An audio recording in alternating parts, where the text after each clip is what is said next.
3, 2, 1. Hello! Welcome everyone. It's Insomniac Live. We're playing Ratchet Clank PS4 today. And joining me today, Justin West, Justin Dean, Sophie, and Brian Algeier, the creative director of the Ratchet Clank Future series, will be here shortly. He's right outside. And by the way, you can call me Justin if you want. Alright. Justin stream. The Justins, the triple J's. So, all this month we are doing this cool thing with St. Jude called Play Live. I'm sure you know about it by now. Anyway, if you're watching our stream, you should definitely watch it from insom.games/playlive, that URL right there, because if you do, we are giving away all types of cool prizes for anybody that supports the St. Jude charity. That includes a signed art book, which we're going to raffle every Friday for anyone who donates. And we got all this cool stuff here. You could win a gaming chair. You could win a backpack. My favorite, the tumblers. And the giant mouse pad, the t-shirt. We have mystery prizes too. That could be yours. All that and more, just by watching at insom.games/playlive. I guess we can start playing while we wait for Brian to get in here. So let's go to camera 2.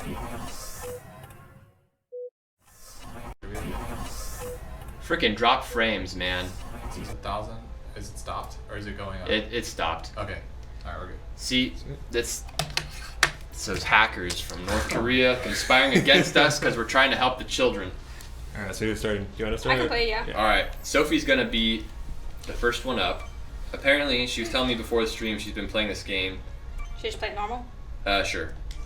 Since she was like, what, 11 or 12? Yeah. Since the first one came out. Since the very, very beginning.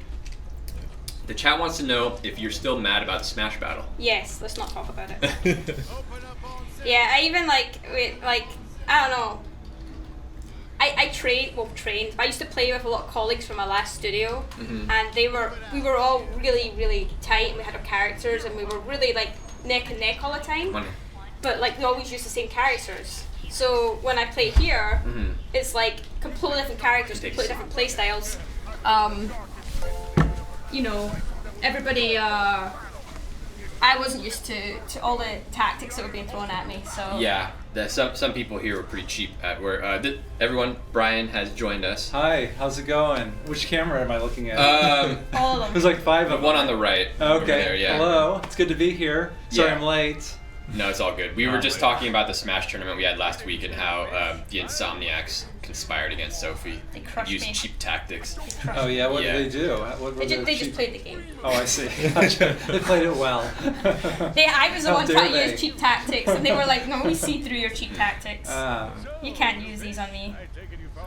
This is Brian Algeier, not Brian Intihar. I'm sure you know that. It's so confusing. There's too many Brians. There's That's so the many problem. Brians. There's Yeah. Brian, We just hired a new Brian. Brian too. Oh Yeah. my gosh. For the longest time, we were trying to figure out what number should go on Quark's chest, and of course, 1 made the most sense. Like number 1, duh. Yeah. Why is the other guy 117? I don't know. That might have just been a random number that either TJ or I came up with. It's a Halo Easter egg, right? It's a Halo Easter egg, right?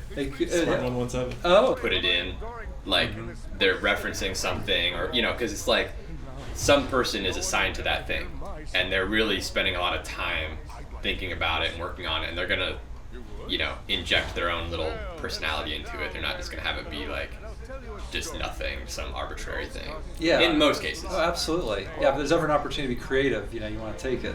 It's the unfortunate thing about being a rigger is I get to like make content and like do get ingrained in doing all the character stuff, but I can't actually create anything. But like I'm creating stuff that's invisible. So like all the character models get to like sneak things into the character models and Animate the characters? Like, no. Did you write the story? No. Did you? There's a lot of no's in there. yeah. It's the same, except like you usually get my parents like, oh, so you're a game designer, right? You make the games. I'm like, close enough. Yes, I do everything. Sophie, can you add a little tattoo to the bones or anything like that? Little Sophie tattoo? Nope, because it's all invisible. I know. But only you would know. Yeah, like what I should do is write out my name in bones inside the character. Exactly. If you ever data mined the game. So, Sophie, I have a random question for you. Yes. Is there an animal in real life that the way that they move is really fascinating to you and unusual? I mean, yes, there's like tons of them. But I think some of the most interesting stuff is if you look at like, am I looking around? Is that what I'm supposed to be doing right now? Yeah, you're looking. Oh, okay. I see. The most interesting stuff is usually like deep sea creatures, things like starfish or weird slugs or like all this stuff that that has to locomote in like a weird way is in some sort of like super alien environment. I never heard the word locomote before. I've only used it as locomotion. Maybe locomote isn't a word. Maybe I just made it up. I'm not saying it's a real word. We should start using I it. like it though. Yeah, exactly. Locomote your way out of here. Yeah. But I mean, I love all forms. Like I'm not an animator, but I love how everything moves. Like so, I've got my cat and my dog, cats and dog at home, and I love my way my cat like lopes around. She kind of looks like a wolf. I don't know. Do I go any direction here? Yeah. You're the right way. Just follow the path. I didn't know whether it splits at the beginning of this one. Oh right. Yeah. You know, I love the way my cat lopes around like a wolf because she's really weird and lanky. And I love my dog. He's got like little short legs and he waddles and he's little butt wiggles. Dogs, because dogs are the most like, you know, probably the most relatable animal that people have. But there's a lot of movies I've seen cats that move like dogs, and it hurts. You know, it's always good when you see a movie and they nail or a character and they nail the movement. Like my favorite, I think, animated dog was probably Doug from Up. That was a good one. Yeah. Squirrel. Yeah. Yeah. Yes. He's like 100% a dog. Yeah. Everything about him, you know what I mean? Because they often infuse like a lot of like animal characters with human properties, and it's cool, but it's always nice when you see like stuff that's just really drawn from life. You know. But, yeah. I always found fascinating about like horses and dogs is you always think they have like backwards legs, but they're actually walking on their fused into the hoof, and then it's actually walking on its palm, and the halfway up the leg is actually its ankle or wrist, and then the elbow is usually quite high up near the shoulder. And the bats are the same. Like a bat's wing is constructed like a human's arm, where the long fingers that make up the wing are actually like human fingers. So it's really fascinating how all these different, like whales even have the same thing. If you look at a whale's flipper or a dolphin's flipper, they'll They got the bone structure they still, have right? like a hand inside it. Oh, weird. Yeah. Yeah. Well, we sure lucked out with the evolutionary path there. Yeah, we got Everyone thumbs. else lost. Yeah, we got thumbs. We win. Yeah. Screw you guys. We won big time. All it came down to the thumbs. Yeah. Some animals do have like, I think other animals do have thumbs like that. And but monkeys, like, I guess. Right? Yeah, and I think I feel like raccoons have some sort of thumb. Like they're so weird the way they like touch But things. they have like three. Yeah, but the way they touch things and pick up things, and I don't know, maybe it's just fingers. That's why they mess with things. But I love the way that raccoons like move their hands, because that's how they. Like a lot of time, like when they're like eating, they put something in the water or whatever. They use their fingers to kind of, like, I don't know, test the thing they're going to eat, and they wash it, and that's why they touch things like that. I love it. I love raccoons. Even if they're full of like rabies, who cares? I'm wondering, like, monkeys and chimpanzees are very close to humans. Like, there's something like DNA-wise, we're very similar. But why don't we have chimpanzees? Yeah, is that how much? It's 99.8%. So why don't we have just chimpanzees running around with us all the time? Like, why aren't we hanging out with chimpanzees? Like, that's not a thing. Like dogs and cats or something. There's a lot of movies that explore this topic, like Planet of the Apes or Congo.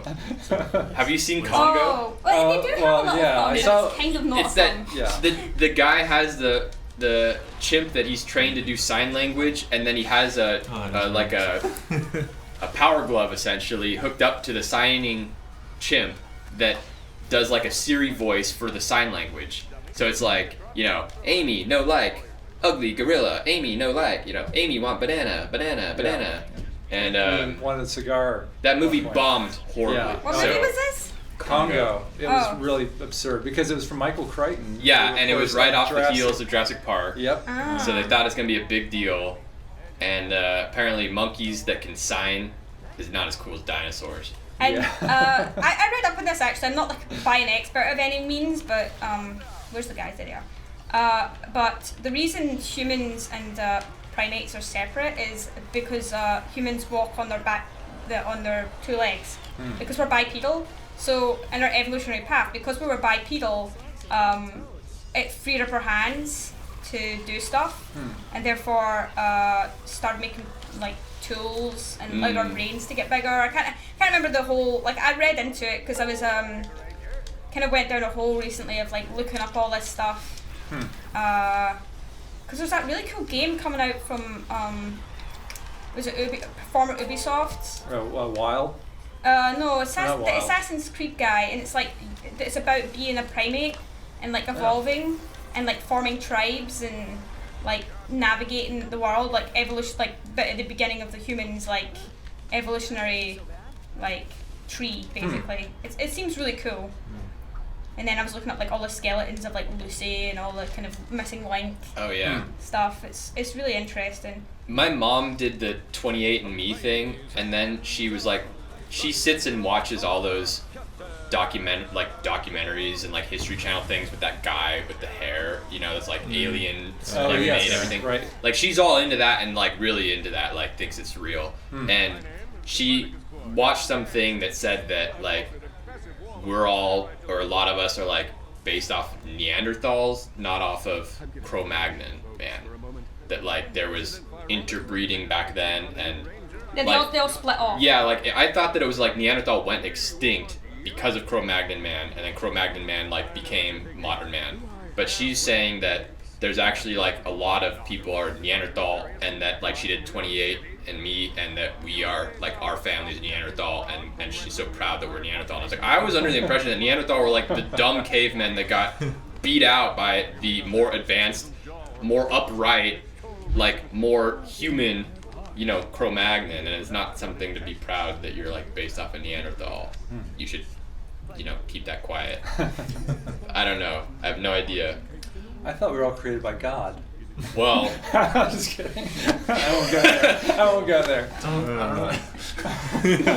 on, Brian. All right, I just killed that debate, that discussion. I mean, there. to be fair, we're all like non-experts here, so we're probably telling you a whole pack of lies. Yeah. So. Right. But it is super interesting. The one thing I remember reading about it, which was really interesting to me, was I think the upright stance allowed our blood to flow better in our body, which allowed our brains to get bigger. Oh, that's interesting. And that was like the main thing that I think allowed us to get ahead and use tools, was that we could support bigger brains. Oh wow. Oh yeah, we are dropping a little bit here. Pushing a build out or something. I don't know what they're doing. Hey chat, is it laggy for you guys, or is it all right? We're seeing that we got a little bit of drop frames. Trying to figure out the reason. It looks stable now. No, we're still dropping a little bit. Huh. There's a little bit of lag, they're saying. I mean, we don't have our setup anything different. It's got to be. Our internet is fine. It's got to be. They're pushing a build. Ugh. So what is this event about all again? St. Jude's Live? What's that? Okay, so St. Jude Children's Research Hospital does cancer research, and they also like sponsor children and help them pay for their treatments and things like that, and they provide like transportation and everything for families to, you know, go to their appointments and get their treatment, and all types of things like that. And it's a really good cause, and so we started working with them last year. They do an event every May called Play Live for the whole month, where it's like you stream for their cause basically, and you raise money for the research hospital. So we're doing it again this year, and we're working a little closer with them now. We have some connections with them. I think we're actually going to get on the front page of Twitch later this month. That's cool. Because of our hookup with St. Jude. Huh. So then hopefully we'll have lots of lag on that day. That'll be really cool. For the right reasons, right? Everybody's watching, right? Yeah. You know, the funny thing is about this game is I played the original, and when I played this one, I actually, like, it seems really bad in the way, but I literally couldn't remember any of the original game, even though I've played it a whole bunch of times. Yeah. So it was actually like feeling like even though it's like a reimagining of sorts of the original, like it felt like a brand new game for me in every single way. So I at least for me it was like super awesome because I was like, I can't remember any of this. This is great. Well, this is all new. This is new. Yeah, I don't remember any of this. Yeah. Like I remember some of the planets and stuff, but like in the story, but. Yeah, it was quite the surreal challenge because, we thought, well, this could be a reimagination, but then we had this movie plot line as well as the original story, and then there's all the gameplay progression that the game made over the years. When I went back and played the original, which I'd worked on back in like 2001, I could barely play it because I was so accustomed to strafing, circle strafing, and having all these advanced shooter controls that Ratchet developed over the years. So there was like a big upgrade that had to happen to like all the enemies and mechanics. Oh, is that it? Yeah. And then just having to make it work with the movie story as well, because we wanted to use all the movie cinematics and have the game be based off of the movie, which of course was based off the original game. So a lot of moving parts, I guess. Definitely. Well, I think this game is a lot better than Street Fighter the movie, the game. If any of you guys played that, because Street Fighter is awesome. It's like one of the best fighting games ever. And then they made the Street Fighter movie based on it with Van Damme and Raul Julia. And then they made Street Fighter the game based on the movie, where it wasn't like the characters in the game, it was like they looked like Raul Julia and Jean-Claude Van Damme. That game sucked. That game was like just terrible. It was garbage. Like I was so into Street Fighter, I was so into the movie, so into the old games, and I was like not on board with that game at all. I hope none of the devs that maybe made it are like watching and crying. I think that proud of it. Oh god. It's the best game they've worked on. Listen, I'm a huge Van Damme fan, but I gotta draw the line. But now this game, like, fans of the old series or new fans from the movie, like, it covers the whole gamut. It does not disappoint. It's true. Yeah, it's so gorgeous. Yeah, it looks really great. Holds up. I know, because we wanted to please people who are longtime fans plus newcomers who had never played Ratchet and Clank. So. And it feels so good, like you just pick up and play it, and it's just so fluid, and you can tell that like we're in the zone with this series, and we got it figured out, like what works for it. Oops, I didn't realize you could fall off the edge. As I say that. That's right. No, it doesn't work. I thought I was locked in between the two walls. Yeah. These are always tough challenges to do, these chases, because you can't see where you're going. That's one of them. So you can't really have any hazards in front of Clank. It's all from behind. And the big gameplay sequence that inspired all of these kind of sequences was, of course, the original Crash Bandicoot with the boulder chase. Oh, that's right. Yeah. Yeah, it does feel like that. Like you can kind of see that. Well, don't tell the guys who made the Lion King that. I don't know if you ever played the Lion King for the Super Nintendo. But there's a sequence where like you run away from the stampede, and like there's rocks in front of you. It's all like, it's weird because it's like 3D, but it's not. Yeah. Mm-hmm. And oops, that was terrible. Oh, that's supposed to happen. Okay. I can't remember that. Oh no, it's not. No, it's not. Yeah, it's just it's so well done. Yeah, I was like, that looks like a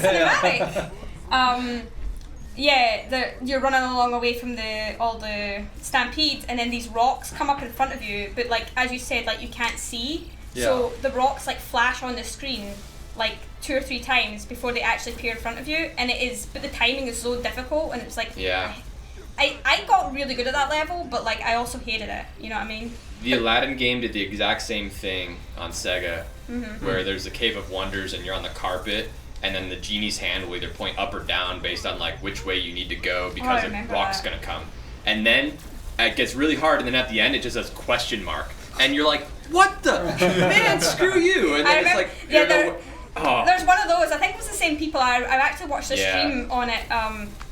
It was with Tim Schafer on the Double Fine channel. They've got the original guys that did those games, and it was the same thing in the Lion King. Like right at the end of it, there's a bit of it that's like question mark, where there's a rock gonna appear, and I'm like, I don't know. Yeah. You tell me. Like, so now I just have to guess, and then if I get it wrong, I gotta play this whole thing again. I was back in the day when games were more hardcore, right? Long checkpoints, unforgiving. Yeah, and there was no save. There was no save states in the Lion King. So like the only time I ever completed it was an adult when I had it on like the emulator. Right. And I could do save states because I was like, I just don't have time to like die and start from scratch. So yeah.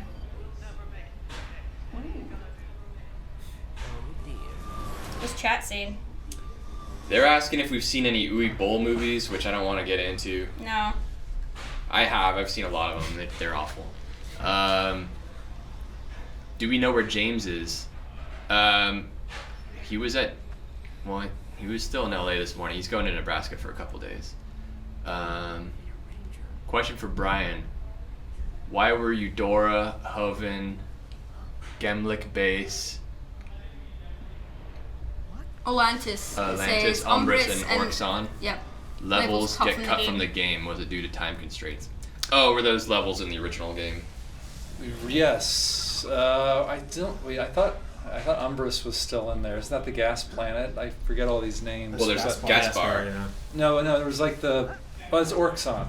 Orxon Is what I'm thinking. Oh yeah, we had to cut a bunch of levels. I think we had 18 or 19 in the original game, and then this one we kind of cut it down to 12, and then there was a Deplanetizer, which was one of the newer ones. And it's always something that we wrestle with all of our games is kind of quality over quantity. And I think in the early days when we had games weren't as complicated, we could get away with creating more. And so I think the original game was probably like maybe, I don't know, 16 to 20 hours, whereas this game might be like 12 to 14 hours.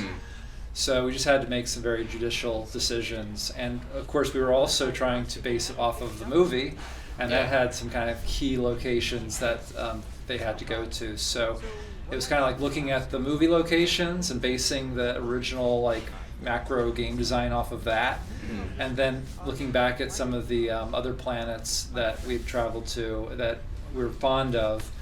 And Mark Cerny would probably say that I picked more of my levels than his, just because I'm biased, I guess. And so then we just kind of weave those as like subplots that kind of complemented the film.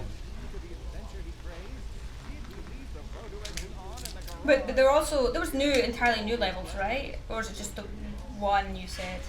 Well, that's the kind of weird Frankenstein challenge out of all of this. Like this whole level here, Veldin, is from the original game, but it's completely new layout. So it's not like we took the old layout and just built around it. And then, of course, there's the new levels like the Deplanetizer, which you visit a couple times. That's from the movie. But that was mainly the new like planet location that I can think of. I'm sure I'm probably missing something. And then we would take also the original layouts, like we took Gaspar, for instance, which is that lava level, and we took the same layout, but then we added this like giant growth off to the side, which was a big jetpack and hover boot location. Were the Telepathopus in the original one? They were, yeah. I can't find where the slingshot go. Turn around. Yeah, that's a good. It's over that gap, the floating sphere. No, but I don't have a slingshot, do I? Yeah, you do. It gives it to you here. Oh, I thought I had to go find it for some reason. I thought this was like Zelda. The Telepathopus was pretty funny. I worked on that enemy. I designed it, and I proposed it to Dave Girton. I said, it's this octopus who uses its brain to send bad thoughts into Ratchet. That's how it damages you. And I think it just ended up being this like weird energy beam that would come out of its forehead and zap you. And I always thought it looked like an octopus wearing like cat glasses or something. It was kind of silly looking. And we didn't have a lot of time to really invest in it. And yeah, I had so much enthusiasm around what I thought it could be. And it turned out great, but Oops, I thought there was a slingshot. I don't know why. When you're making like 30 different enemies, you know, it's hard to give them all the same amount of love. And with this, in this game, it's like, okay, let's make the Telepathopus like really awesome this time. So we made that into the really large enemy, and then we love the idea of getting the brains. You're harvesting brains from them. So was that like the spark that led to you doing the H.P. Lovecraft inspired Edge of Nowhere? Because he's definitely like Cthulhu-esque. Oh, that's it. I thought I hadn't that. Made that connection, but subconsciously that could have happened because Edge of Nowhere came out right after this. Yeah. We were developing it soon after this one, so I'm sure there's a subconscious connection. I recently went through a H.P. Lovecraft phase like last year. Oh yeah? And it made me wish that like I had gone through that phase like when we were working on Edge of Nowhere, because I was like getting all into the short stories and stuff and like learning more about like the mythos of like how it all works and the Mountains of Madness and everything. Like I read the book and what at the Mountains of Madness. Is that what it's at called? the Mountains of Madness. I get it mixed up with the movie. There's a John Carpenter movie called In the Mouth of Madness, which is like based on the same thing, basically. Yeah, and there's The Thing too, which is and The Thing, which is very more closer to that because it's more of that polar Antarctic group of adventurers. Yeah, but it's very cool stuff.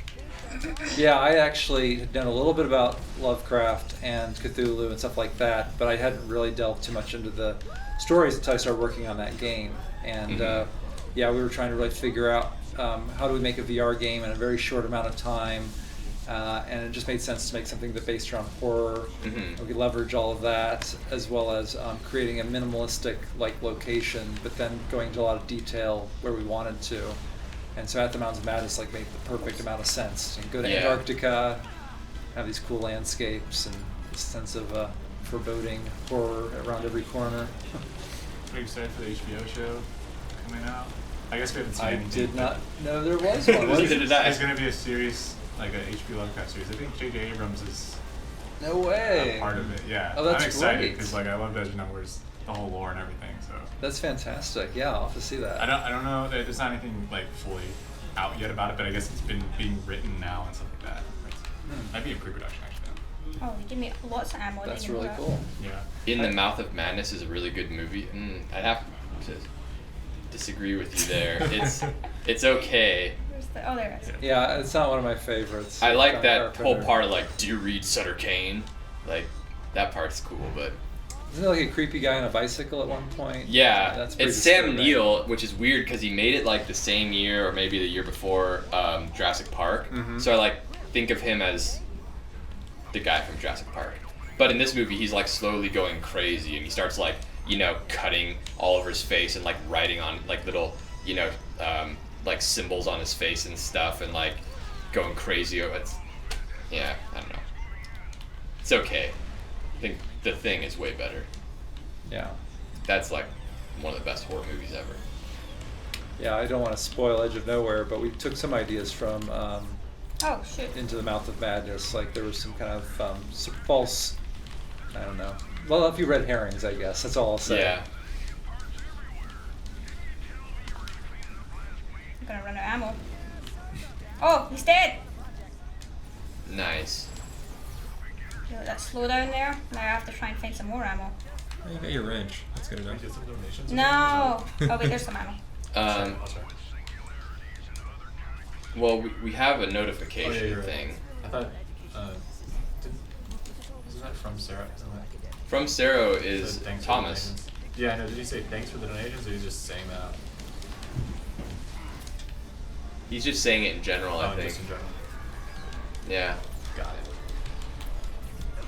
Do we display our donation amount anywhere? We used to, and then I got word from the top, from Tim, saying no, don't do that anymore. Huh? So, We had a little bar, yeah. Yeah, we had a little bar. It was kind of like the thermometer thing, Oh, nice. And it was not getting too hot. It was staying chilly. So we're working on other ways to get more people pumped about supporting St. Jude. You just need to open Oh, we did get a wallets donation. and hearts. Oh, That's right. so you should Oh, be wow. able to go. It was a comment entirely in Japanese. But I want to see who. This was a tricky scene because Hard to say. I'm forgetting. I think we had said something about. It's pretty good.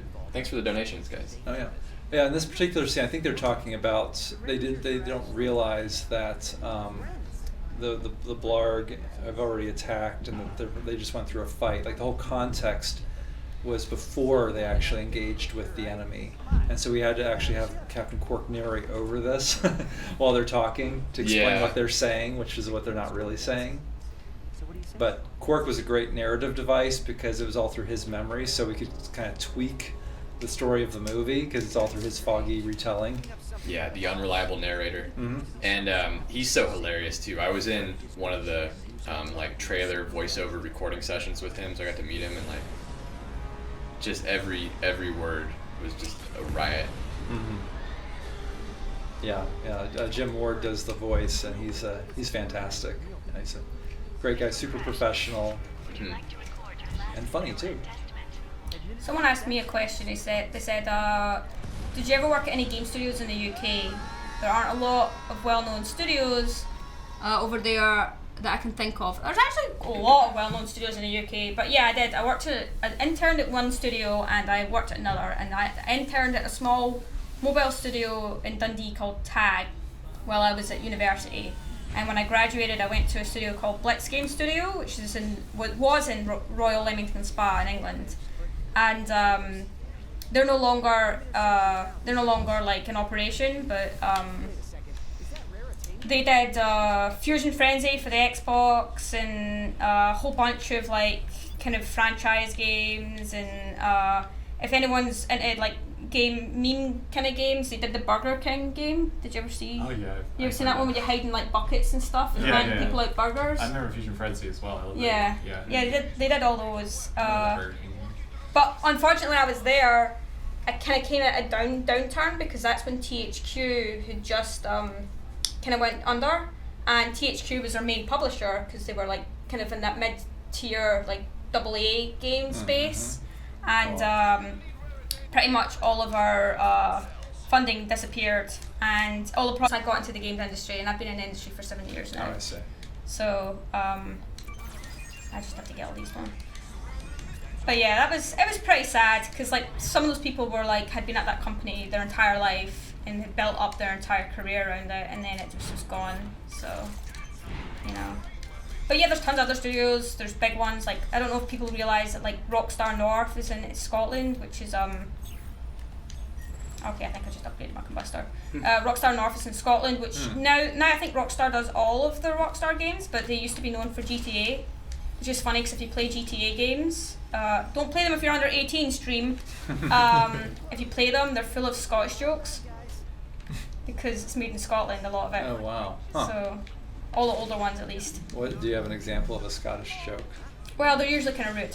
Oh really? Okay. But like they'll usually have at Say it least on one stream. Scottish person in the game. Yeah. Like either like I think in GTA like 5 it was like some like band member that was like just terrible, and you had to drive them around from places. And whoopsie, I'm pressing the wrong button. How do you bring up the wheel? Weapon wheel. Hold That's triangle. Oh, triangle. For some reason I'm pressing R1.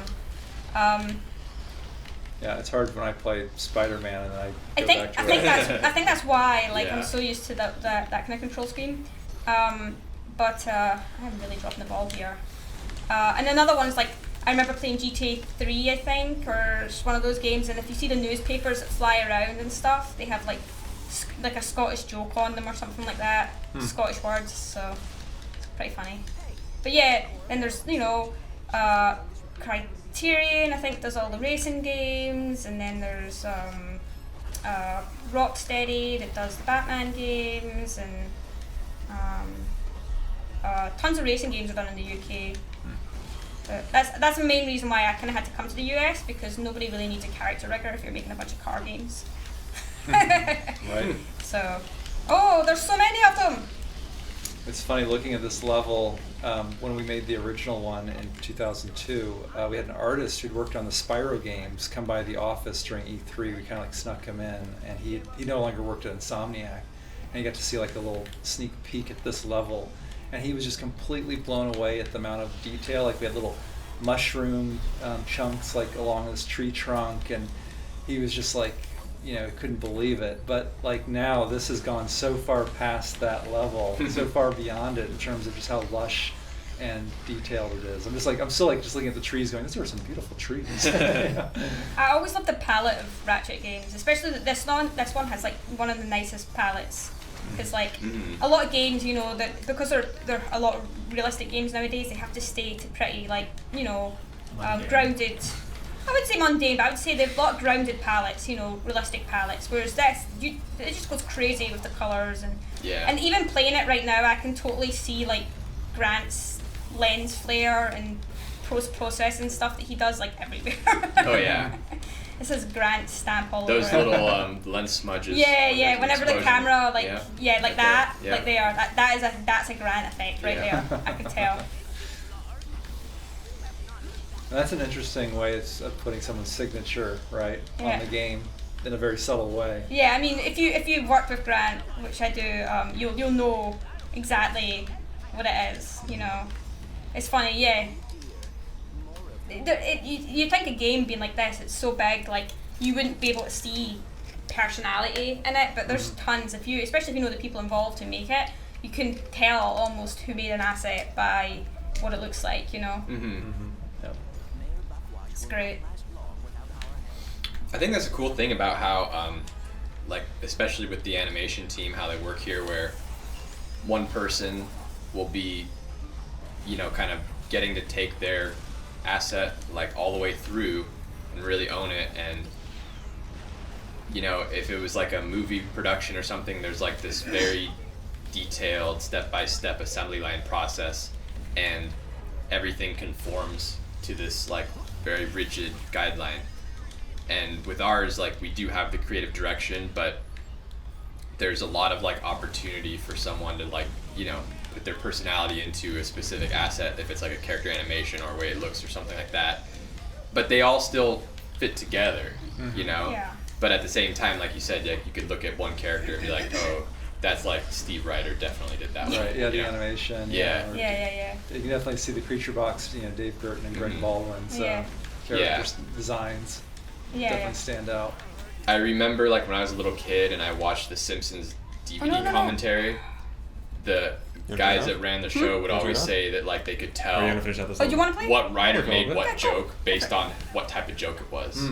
Oh wow. So like I think that's like the sign of something that's working really well, when to the audience it just all fits together, but the people making it, they can still kind of like backwards engineer the style of certain elements of it.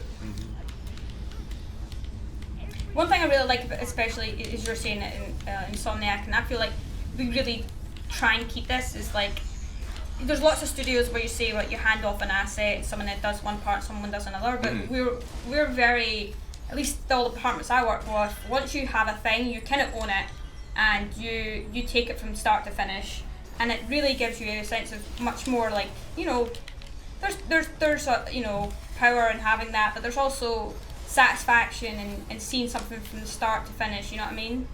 And I do really admire that, because I've worked at studios where it's just whoever hands are free. You know what I mean? But often here we'll hand it to the person who wants to do it, or the person who is best at it and who wants to do it as well. So there's a lot of flexibility. Especially when I'm working on projects here, it's like if I see something I want to do, I can pitch it and do it, or I can just go out and do it, and then own it, and that's awesome for me.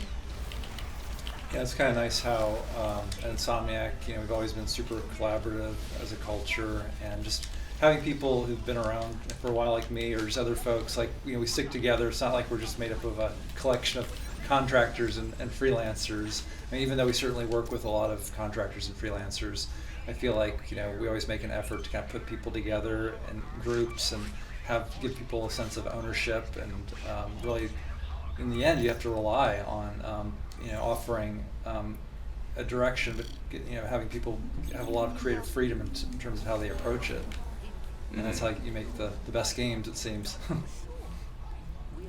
Or at least you can definitely see where the passion and love is injected in a game, if people get to own the stuff they do. Yep. I do not remember this guy from the originals. Yeah, he was definitely in there. I do remember this one. Yeah. Skid McMarks. Funny thing was, you see, I think I played the originals, obviously back home in the UK, but I always thought like a caricature like this was like kind of made up, and then you move out here and you're like, oh no. They're everywhere. California.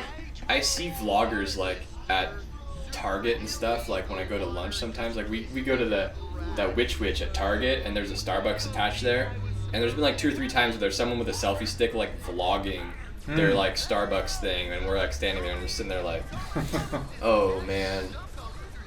Yeah, I've seen that. I've seen people walk around, like, especially like, I suppose like the biggest things if you go to like E3 and stuff as well. There's always like a gazillion like bloggers and journalists and stuff walking around with selfie sticks and like broadcasting their. I mean, at least thoughts. then it's like there's a news late-breaking gaming news happening. I've also seen it where people eat like a sandwich. Yeah, like it's when people do it for the nothing, like everyday part of their life, and I'm just thinking like, man, let those aliens invade.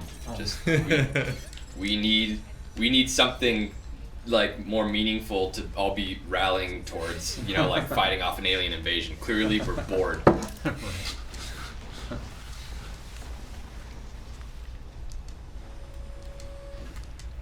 I always love all the side paths you can take in like Ratchet games as well, like and all the different environments it takes you through, because it's not, you know, if you do a side path they'll take you inside these like interesting interiors, and it's not just the same exterior levels. Same phone who dis. I know we're getting some lag. I have been IMing our IT department. Something's going on with our internet. It's out of my hands. Maybe they're let's see. Sometimes they tell us all. We didn't change any of our settings since the last stream, which was totally fine. 0 frames dropped.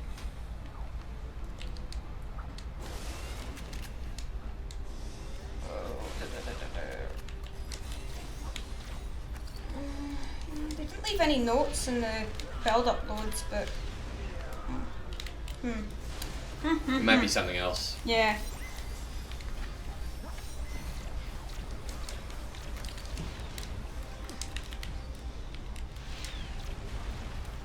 Are there any unknown tidbits about the Lombax race that you can grace upon us? Wow, I could get into trouble, I guess, if I were to share any inside knowledge. I mean, not really. Well, maybe a lesser known tidbit instead of a completely unknown lesser known tidbit. Boy, I'll have to think about that. Yeah. I know, I have to be careful what I say, right? Let something slip. Yeah, that's always a funny thing as well. So someone asks you about something, you're like, there's a lot of things I know, but like things change all the time in game dev, and it's just like I can't remember what goes out and what stays in, and what changed and what didn't. That's definitely part of it. Yeah. Like it's not like we have a vault somewhere with this giant like Bible inside that's explains the entire history of the Lombax race. I think we should have general ideas, of what we think has happened or what's going on, but nothing's really locked down. So part of it, of me just not saying anything, is because I could say something that I think might be true, and then we may end up wanting to, I don't know, change it down the road some point. Yeah. We don't want to paint ourselves in a corner. Mm-hmm. Yeah, we had the whole Angela Cross situation, which was a female-looking Lombax that was in Going Commando, and she didn't have a tail, so that was kind of an interesting element. And we've been pressured to explain her away, and what happened to her, because she pretty much disappeared after that game. I do remember that. I didn't forget. Oh, I have an update from IT. Oh, are we offline? No. They said that our inbound traffic is at 70%, which is high, but not that high that it should be causing a problem. Ooh, someone gave $10. Oh. Anonymous. That's great. Thank you. That's $10 more. That dude with the Guy Fawkes mask, probably. What's the deal with the plumber?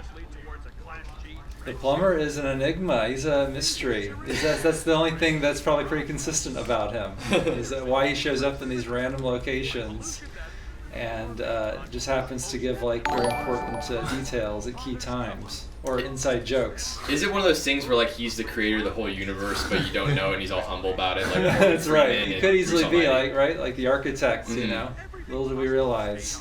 all along. The Wizard of Oz guy, like in the little. He's the man behind the curtain the whole time. Is he in every game? I think that's a rule. We have to have the plumber at least every game, but I don't know. I don't know if we forgot to include him in any of them. Art of Zombie has more Lombax questions. Art of Zombie does a lot of really nice art and also fan art of Lombaxes. They'd like to know, with Azimuth's design, is a little different than Ratchet's, more angular and almost more human, if you will. Talk a little more about the design of Azimuth. Yeah, well, I can only make a bunch of assumptions. I wish, Dave Girton or Greg Baldwin were here. I believe Dave Girton did the original concept art. But I would say that typically, as characters get older, they get more angular. I mean, probably Sophie could speak to that as well. But I think old. No. I'm old. I'm getting more angular as I get older. I'll tell you that much. But I mean, essentially, we wanted him to look kind of wiser and to look like someone who was in his either mid 40s or early 50s. And that's why we kind of gave him a more of a gravelly type voice, and he was like the father that Ratchet never had, essentially, and someone he could kind of look up to and be his mentor. And so certainly we just gave him one more of those features that would fit that type of character. Oh. I mean, that's just a general rule for character design. There's like shape languages, universal shape languages, and things that you can do to imply certain personality traits or certain qualities about the character. Like round, friendly shapes are friendly, sometimes young, youthful, playful. Angular is often, it could mean strength, or it could mean almost not evil, but like a lot of enemies can be quite angular. If it's like triangular, that can indicate upper body strength, or like when we use a lot of these things when we're designing like general enemies and things as well, just in general games. It's like you use a lot of these shape languages, these silhouettes and stuff like that, to inform a player what this character's function might be. Even from a distance, you'll have an idea of what they do, and that's kind of the whole point in a lot of character design. Is especially in games, it's not just to communicate character qualities, but also to communicate like what they might do in the game, how they might affect you as a player. Are they dangerous? Are they friends, are they approachable? And then sometimes you also use those tropes to subvert, movies do that a lot, where they paint a character as the good guy at the beginning and twist, they're the bad guy, and right. But everything about them kind of leads you to believe that they are the good guy, and so when the twist happens, you're like, oh, well, I was tricked. Whereas like some movies, you'll see someone at the beginning and you'll be like, that's the bad guy. Yeah, that was something about Azimuth that we were playing with, was that he definitely was a very accomplished kind of warrior, very strong, very kind of focused and determined to try to find the Lombaxes. And then there was a bit of a shady aspect to him. I won't spoil anything in case no one's played the game.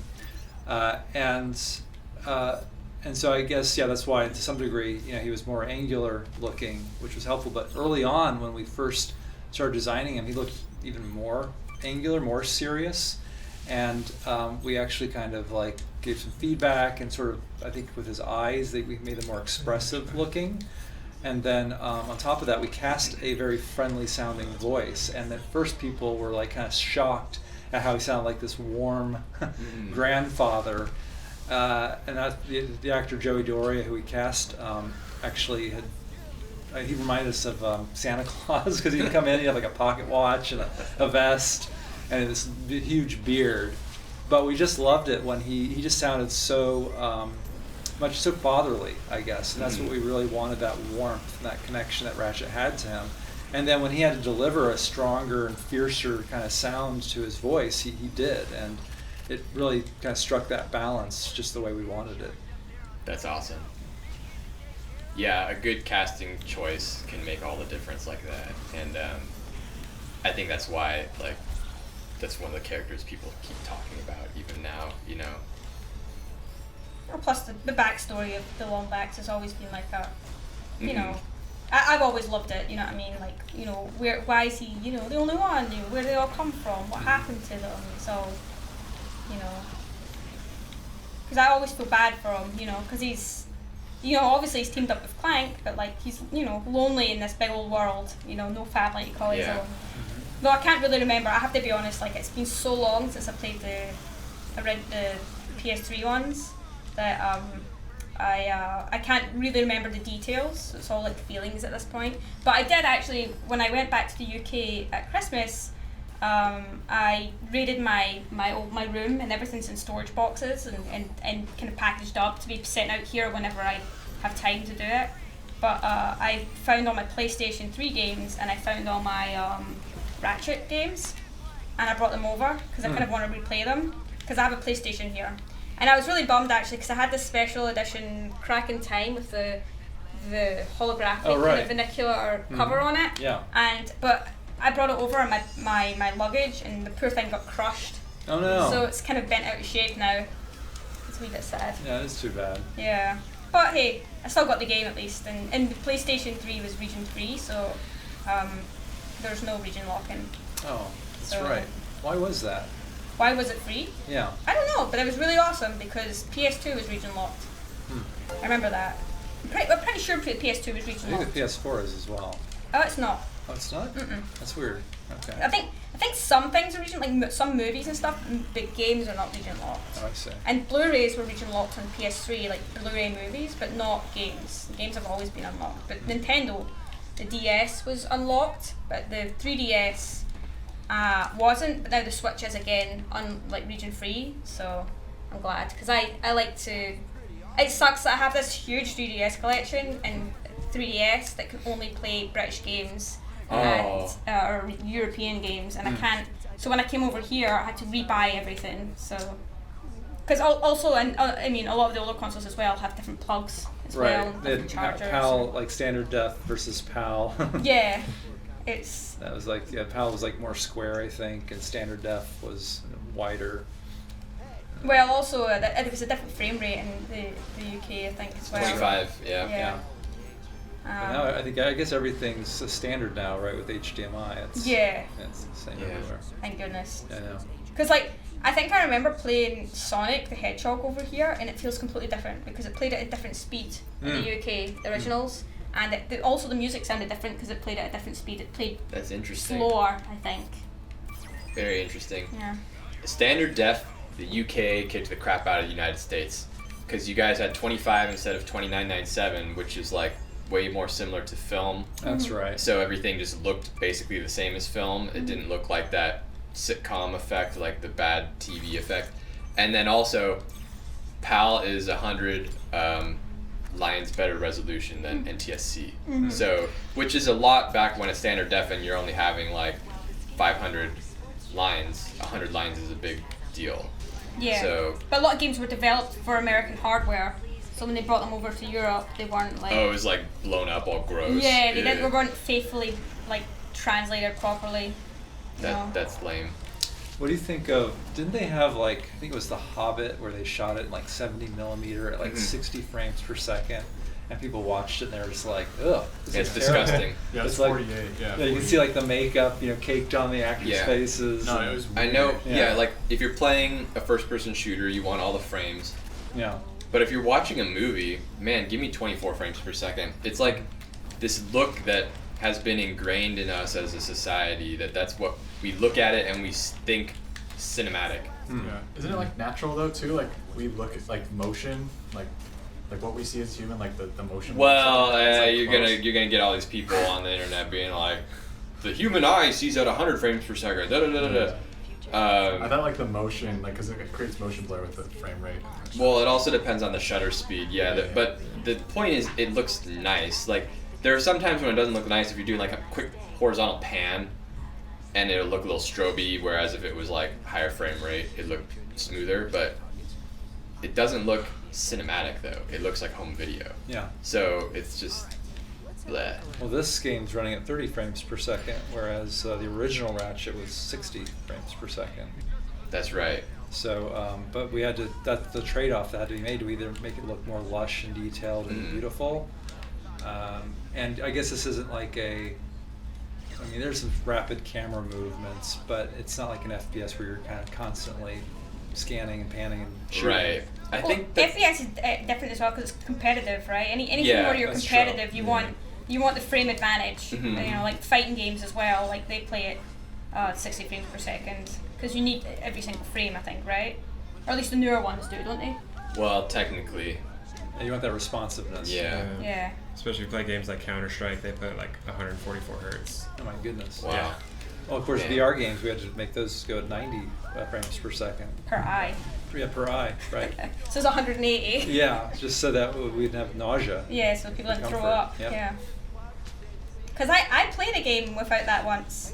When VR first came out, I got the first dev, when I worked in the UK, someone brought the first Oculus dev kit off of Kickstarter, and they brought it in and they set up Team Fortress 2, and I had never played in VR before, and they put Team Fortress 2 on, they were like, play it, because I really wanted to see what VR was like, and I played it for 20 minutes, yeah, this is awesome, and then I went back to my desk, and then I was like, lol, and then eventually I sat there with my head on the desk for an hour because I couldn't see, basically. I was so nauseous. Eventually my work just sent me home because I was so sick I couldn't do anything. Wow. Yeah, and that was 10 a.m. in the morning, so Well, that's brutal because that was probably the early days of VR. it was super early. People had no idea what kind of impact it had on people. Yeah, and you're playing a game that wasn't designed for VR, so movement was something that is really tricky to get right in terms of the acceleration of the camera and how it moves with you, and a lot of people just can't play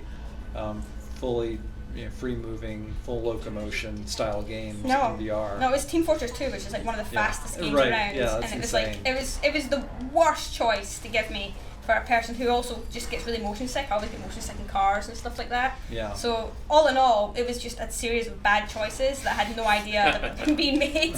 Right. And then I was like, oh no. So, and then it did take me a long time to get the courage to put on another VR headset. Cause I still love the technology and very excited about it, but that was so, I felt so sick. There it goes. Oh, there it goes. Oh.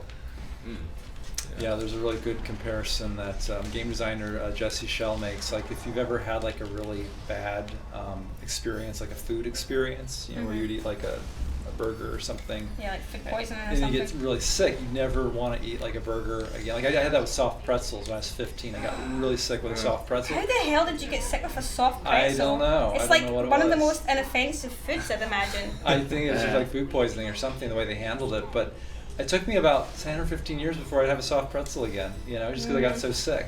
And so his point was, you don't want that to be happening with your game, or with video games in general, with VR. You don't want people to look at a VR headset and just get sick. No.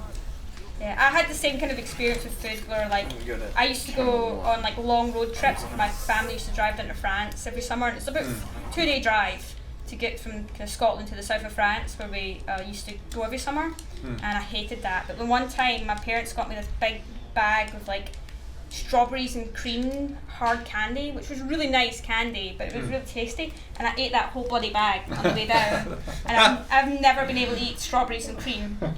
Yeah, I think if you overdo almost any type of food, eventually it'll gross you out. Yeah. Except pizza. Pizza's Yeah. I don't think I can ever get sick Yeah, from it's pizza. a good one. I've been sick from pizza before, and it didn't stop me Right. having the next slice. It's already 2:30. Oh. Oh, wow. Yeah. That Wow, was that was I fast. flew by going down memory lane and Yeah. playing Ratchet. Everyone, thanks so much for watching. Sorry we had a little bit of lag today. We will go work on that. Cool. It might be Gremlins or something like that. Yes. I don't know. What do we have coming up? Let's go to the schedule here. Okay. Tomorrow, Into the Nexus from North Carolina, and then we're also going to play it on Friday. Should be fun. Very cool. And on Friday, we're going to be doing our giveaway for everybody who has been supporting the stream right there at insom.game/playlive.